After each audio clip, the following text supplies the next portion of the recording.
আসসালামু আলাইকুম বন্ধুরা, যারা সার্বিয়াতে যেতে চাও তাদের জন্য এই ভিডিওটি। কাজ এবং কোম্পানি এবং থাকা খাওয়া এবং কোম্পানি কি সমস্যা ভালো মন্দ সব নিয়ে এই ভিডিওতে সম্পূর্ণ ভিডিওটি দেখার অনুরোধ রইল। শুরু আসসালামু করা যাক। আলাইকুম। আপনারা সবাই কেমন আছেন? আশা করি আপনারা সবাই ভালো আছেন।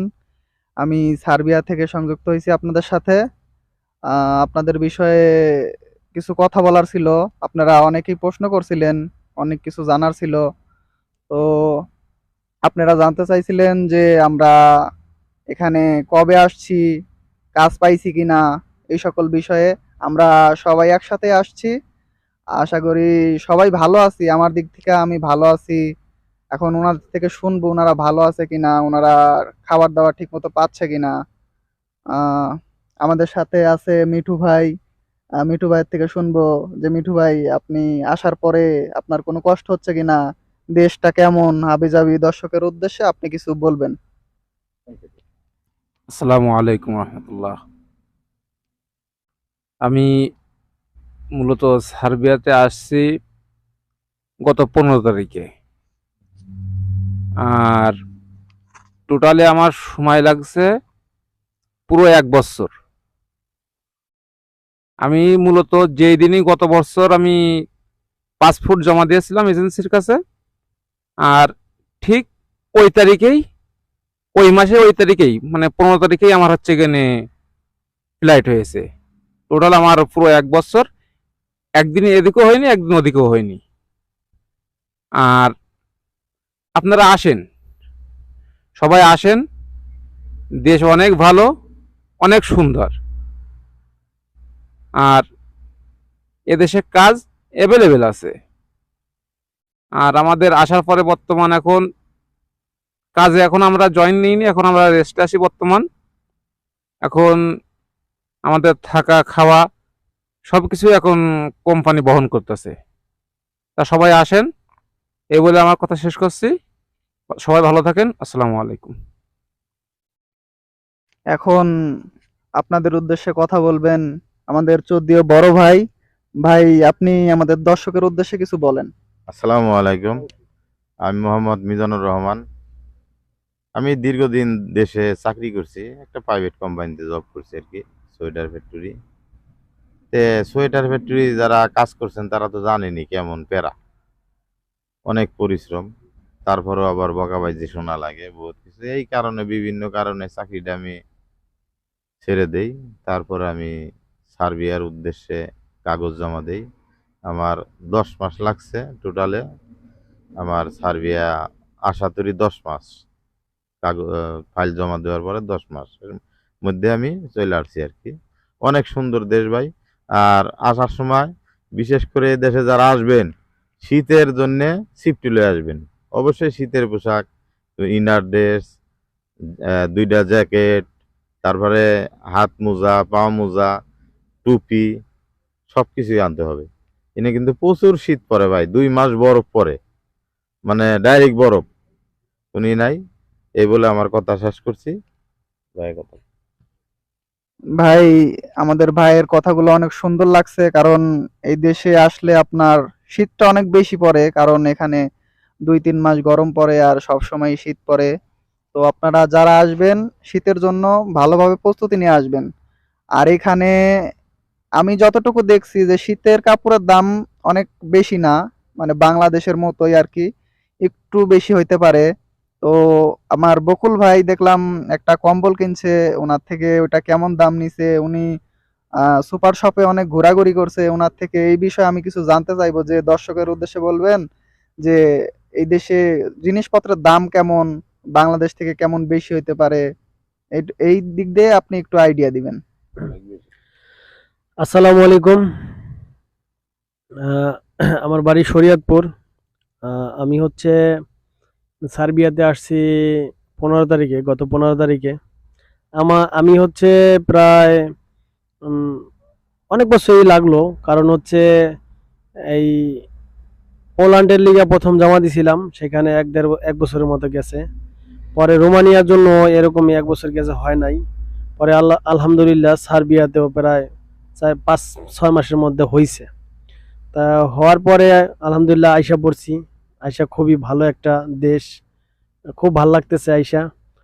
তো কাজে এখনো ঢুকি নাই, ঢুকে যাব কিছুদিনের মধ্যে।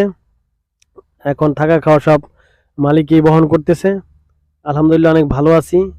আর ভাই আমার কাছে জিজ্ঞেস করছে হচ্ছে এদেশের জিনিসপত্র কেমন, যেমন অনেক কিছু কেনাকাটা করছি, তো সেই জন্য আর কি আমার কাছে জানতে চাইছে। আমি হচ্ছে একটা কম্বল কিনছি। সেই কম্বলটা হচ্ছে বাংলাদেশে মেবি 600 থেকে 700 টাকা দাম। এখানে প্রায় 1500 সাড়ে 1500 টাকা দাম নিছে।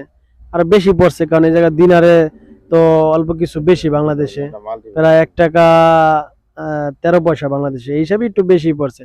এটা মানতে পেলাম 300 থেকে 350 টাকা বাংলাদেশে দাম। এখানে আমার কাছ থেকে দাম নিচে হচ্ছে 1300-র মতো, এরকম 1300 টাকা নিচে। আর নেল কাটারের দাম অনেক বেশি নিচে, প্রায় 150-200 টাকা নিচে, যেটা আমাদের বাংলাদেশে হচ্ছে 20 থেকে 30 টাকা দাম। তো এখানে সবকিছুর দাম বেশি। দেখলাম এক জোড়া জুতা কিনতে গেছিলাম, দেখি ভাই 13-14 হাজার টাকা দাম, যেগুলা বাংলাদেশে মনে করেন ওই গুলিস্তানে পাওয়া যায় 200, 300, 400, 500 টাকা দাম, তাহলে সর্বোচ্চ 1000 টাকা দাম। তো সে এখানে অনেক টাকা দাম ভাই। যাই আনেন সাথে করে নিয়ে আইসেন, যা যা লাগে শীতের পোশাক টোশাক সবকিছু নিয়ে আসবেন আর আসেন। সার্বিয়া খুব ভালো রাষ্ট্র। তো এই বলে আমার সংক্ষিপ্ত বক্তব্য শেষ করছি। আল্লাহ হাফেজ।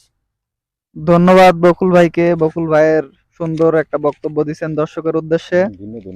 এখন আমার আরেক বড় ভাইয়ের কাছে আমি জিজ্ঞাসা করব যে আপনারা আসার সময় শুকনা খাবার দাবার কিংবা কি কি আনলে ভালো হবে এই বিষয়ে যদি আর কিছু বলতেন।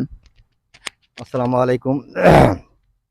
ভাই আপনারা সার্ভেতে আসার আগে, মানে সার্ভে আসার আগে আপনার টিকিট পাওয়ার আগে আপনারা শুকনা খাবার, বিস্কিট, তারপরে চিড়ে, তারপরে আপনার এমনি শুকনা যে খাবারগুলো আছে নষ্ট না হয় ওগুলো সাথে করে নিয়ে আসবেন। কেননা আপনারা এখন হয়তো এই সার্ভেতে আসলে আপনি কিন্তু সাথে সাথে আপনার কাজ দেবো না, কমপক্ষে 15 দিন 20 দিন এরকম মানে রাখবো। কি লিগে আপনার হলে এই দেশের কাগজপত্র আগে পাসপোর্ট নিয়ে যায়, কাগজপত্র বানায়, কাগজপত্র বানানোর পর সে আপনার কাজে দেবো। এই ডকুমেন্টসের কারণে আপনার হয়তো 15 দিন 1 মাস 1.5 মাস বসা রাখতে পারে। তো আপনার শুকনা খাবার কিছু নিয়ে আসবেন। শুকনা খাবার নিয়ে আসলে আপনার হয়তো ভালো লাগলো না, তা আপনি করবেন, ওই কিছু চাবাইলেন আর কি। তো করবেন, এই শুকনা খাবার নিয়ে আসবেন।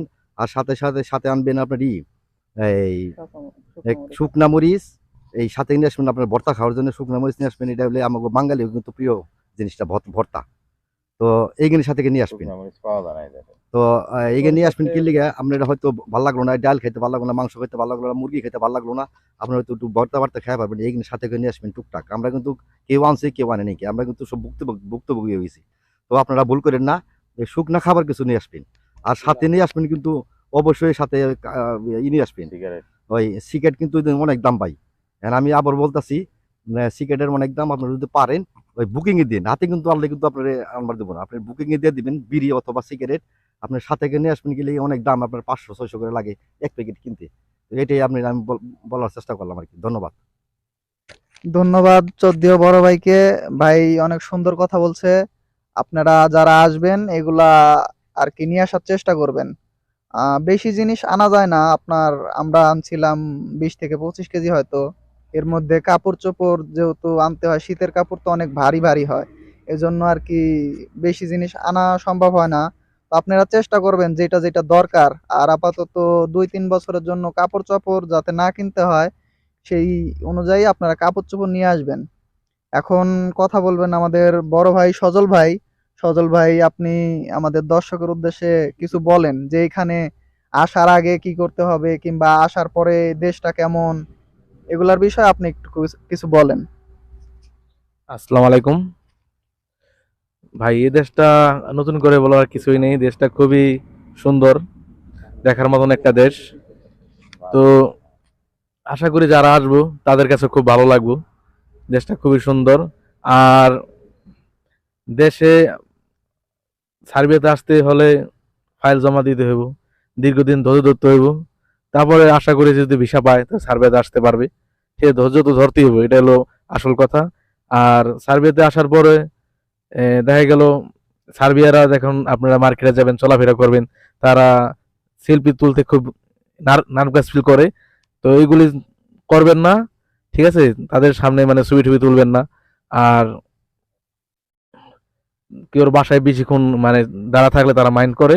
তো এইসব জিনিস মাইনা চলবেন নতুন অবস্থায়, পরে আস্তে আস্তে আপনার অভ্যাস হয়ে যাবে। ঠিক আছে, তখন আপনি আপনি নিজেরা নিজে মেনটেন করে চলতে পারবেন। তো এই তো ভাই, আসার পরে এইগুলি মেনটেন করতে হয়। আর শীতের কাপড় চোপড় নিয়ে আসবেন, আর শুকনো খাবার টাবার নিয়ে আসবেন। বড় ভাইরা যা বললো এইগুলি আর কিছু না, বাস। ভাই এই দেশে আপনার কারো বাসার সামনে দাঁড়ায় থাকলে আপনাকে কিছু বলবে না, ওনারা পুলিশকে কমপ্লেন দিবে, পুলিশ আইসে আপনাকে হয়তো ধরে নিয়ে যাক আর যেটাই করুক, এই দেশের আইন কি সেটা আমি ভালোভাবে জানি না এখনো। তো আপনাকে কিছুই বলবে না, ওরা শুধু পুলিশে কমপ্লেন জানায়, যা করার পুলিশে করে। এই জন্য আপনারা আসার আগে এটা ভালোভাবে বুঝা শুনা আসবেন। আর ভাইয়েরা যা বললো যদি পারেন এগুলা নিয়ে আসার চেষ্টা করবেন। আর এখানে আসার পরে আপনারা একটু দেখে শুনে চলবেন আর কি। আর আমি একটা নতুন আর কি ইউটিউব চ্যানেল খুলছি, আপনারা পাশে থাকবেন। কোনো কিছু জানার দরকার হলে কমেন্টে বলবেন, সাবস্ক্রাইব করবেন, শেয়ার করবেন, কমেন্ট করবেন, এটাই আমি আশা করব। আর আপনারা ভালো থাকবেন ইনশাল্লাহ, আপনাদের জন্য দোয়া ও শুভকামনা রইলো, আমার জন্য তো বন্ধুরা, ভিডিওটি ভালো আল্লাহ লাগলে হাফেজ। অবশ্যই চ্যানেলটি সাবস্ক্রাইব করবে আর বেল আইকনটি অন করে দিবেন এমন নিত্য নতুন ভিডিও পাওয়ার জন্য। ধন্যবাদ সবাইকে।